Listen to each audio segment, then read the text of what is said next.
നിങ്ങൾക്ക് എല്ലാവർക്കും അറിയാവുന്നൊരു കാര്യമായിരിക്കും, റഫറിമാരുടെ മിസ്റ്റേക്ക് ഇന്ത്യൻ സൂപ്പർ ലീഗിൽ ഇങ്ങനെ കൂടി വന്നുകൊണ്ടേയിരിക്കുകയാണ്. ഓരോ ദിവസം കൂടുന്നവർ മിസ്റ്റേക്സ് കൂടിക്കൊണ്ടിരിക്കുകയാണ്. അതായത് രാഹുൽ കെപിയുടെ ആ ഒരു റെഡ് കാർഡ്, സോ അതായത് അനാവശ്യമായിട്ട് റെഡ് കാർഡ് കളിയുടെ തുടക്ക സമയങ്ങളിലൊക്കെ അത് കളിയെ നല്ല രീതിയിൽ തന്നെ ബാധിക്കും. ഒരു യെല്ലോ കാർഡ് കൊടുത്ത് വാൺ ചെയ്യുക, അല്ലെങ്കിൽ കുറച്ചൊന്ന് വാൺ ചെയ്ത് നോക്കുക. അല്ലാതെ അനാവശ്യ കാർഡുകൾ അതൊരു വലിയ ഇഷ്യൂ തന്നെയാണ്. അതായത് ഭയങ്കരമായിട്ടുള്ളൊരു ഇൻസിഡൻ്റൊക്കെ വന്നാൽ മാത്രം റെഡ് കാർഡ് കൊടുത്താൽ മതി ഞാൻ പറയത്തുള്ളൂ. അതായത് ഒരു തുടക്കത്തെ 60 മിനിറ്റിലെ കാര്യമാണ് ഞാൻ പറഞ്ഞത്. അല്ലെങ്കിൽ മാച്ചിൻ്റെ ആ ഒരു ഫ്ലോ തന്നെ പോകും. തുടക്കം തന്നെ ആ ഒരു റെഡ് കാർഡൊക്കെ കൊടുത്ത് ഇങ്ങനെയൊക്കെ ആയിക്കഴിഞ്ഞ് കഴിഞ്ഞാൽ, സോ എന്തായാലും ഇപ്പോഴത്തെ ഒരു അവസ്ഥ എന്ന് പറയുന്നത് ഭയങ്കര മോശമാണ്.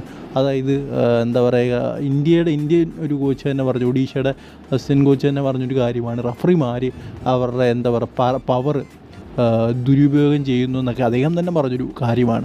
സോ എന്തായാലും ഇവിടെ നമ്മുടെ സെർജിയോ ലൊബേറ പറഞ്ഞ വളരെ പ്രധാനപ്പെട്ട ഒരു കാര്യമാണ് നമ്മൾ ഈ ഒരു വീഡിയോയിലൂടെ നോക്കാൻ പോകുന്നത്.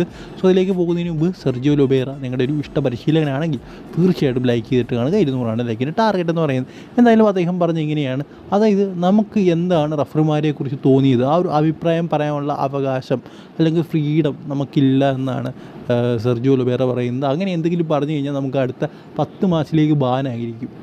ഒന്നും പറയാൻ പറ്റില്ല. എന്തെങ്കിലും പറഞ്ഞു കഴിഞ്ഞാൽ സസ്പെൻഷനും ബാനും, കളിപ്പിക്കാൻ അടുത്ത കളി ഇറക്കില്ല, അങ്ങനെയുള്ള സംഭവങ്ങളൊക്കെയാണ്. സോ എന്തായാലും ഇത് അവസാനിപ്പിക്കണം എന്നാണ് പറയുന്നത്. അതായത് മാച്ച് കഴിഞ്ഞതിന് ശേഷം റഫറിമാരെക്കുറിച്ച് നിങ്ങൾക്ക് എന്താണ് തോന്നിയ ആ ഒരു അഭിപ്രായം പറയാനുള്ള സ്വാതന്ത്ര്യം ഞങ്ങൾക്ക് തരണം എന്നാണ് സെർജിയോ ലൊബേറ പറഞ്ഞിരിക്കുന്നത്. സോ എന്തായാലും അദ്ദേഹം പറഞ്ഞതിനെക്കുറിച്ച് നിങ്ങളുടെ അഭിപ്രായം എന്താണ്? റഫറിമാരെക്കുറിച്ചൊന്നും പറയാൻ പറ്റില്ല. അവരെന്തെങ്കിലും പറഞ്ഞു കഴിഞ്ഞാൽ മാച്ചുകളിലേക്ക് സസ്പെൻഷൻ തരുന്ന രീതികൾ ശരിയാണോ എന്ന് കമൻറ്റ് ബോക്സിൽ പറയുക. അടുത്ത കാണുന്നൊരു ഗുഡ് ബൈ.